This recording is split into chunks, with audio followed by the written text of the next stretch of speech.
Hi, aren't you tired of fighting the same battles to break free from addiction, from pain, or shame?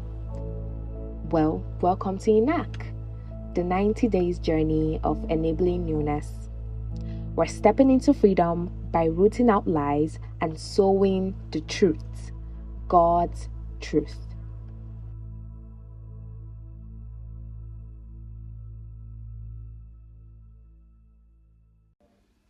Hello. Welcome to day 29. I'm so excited because it's a day to day 30, and I don't know about you, but 30 is a major milestone for me. It's a major milestone for me. I know it's 90 days, but 30, it just shows that we're getting somewhere. So today we're going to be talking about becoming the master over your flesh. And it's not even so spiritual, like in as much as, yes, this is a concept from the Bible where Galatians 5:17 says the flesh desires what is contrary to the spirit. They are in conflict with each other. If you bring it to real life, think about it. When you do everything you can, let's say you're in addiction, a drug addiction, for example, and you're doing everything you can, you're stealing, doing things you can't imagine you would do in your right state of mind, just to satisfy certain urges, just to feed into that thing that your body really wants to do, then you are not the master of that situation. Your flesh is, your body is. It's telling you, it's controlling you, it's pushing you to do.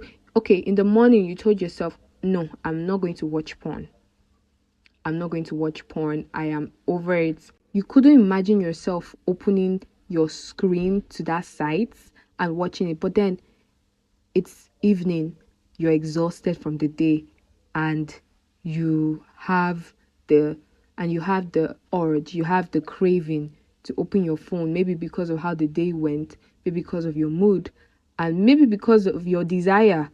And then you see yourself doing what you told yourself you would not do. You're not the master.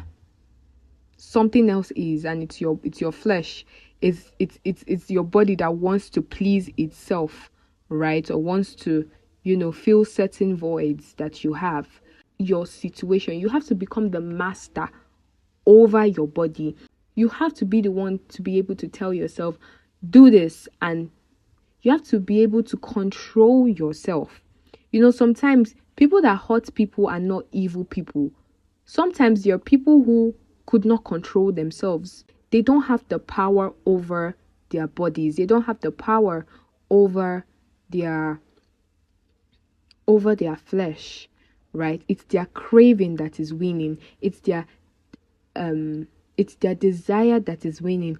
Oh, I don't want to cheat on my wife, but when that thing comes over me, I just can't understand. I just have to give in. You're not the master. Your body is.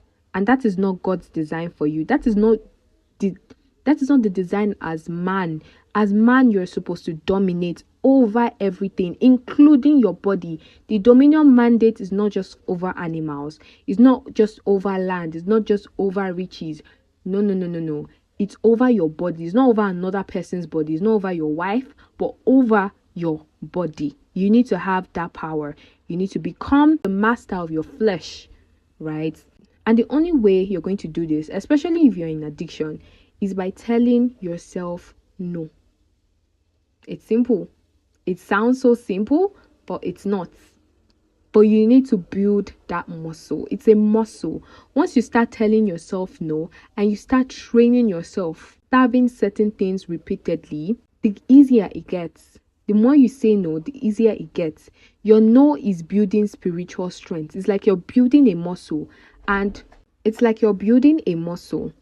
And the more you do it, the easier it gets. Like, at first, when you were trying to lift that dumbbell, it wasn't so easy. Your hands will shake and you will drop it after like 10, 20 seconds. But as you continue to do it over a particular period of time, you realize that it's easier. to carry that weight. It's the same thing. You need to continuously tell yourself no. So I want to urge you today, not just over your addiction. There's one of my mentors who trains people who are in addiction, and he says after the training, he recommends that they will go on a 3 days fast. Why? So that they can be able to tell their flesh no. They should be able to train themselves to tell their flesh no. So I would also urge that you take up a fast. Take a fast. Try to starve your flesh. Try to master over your body, right?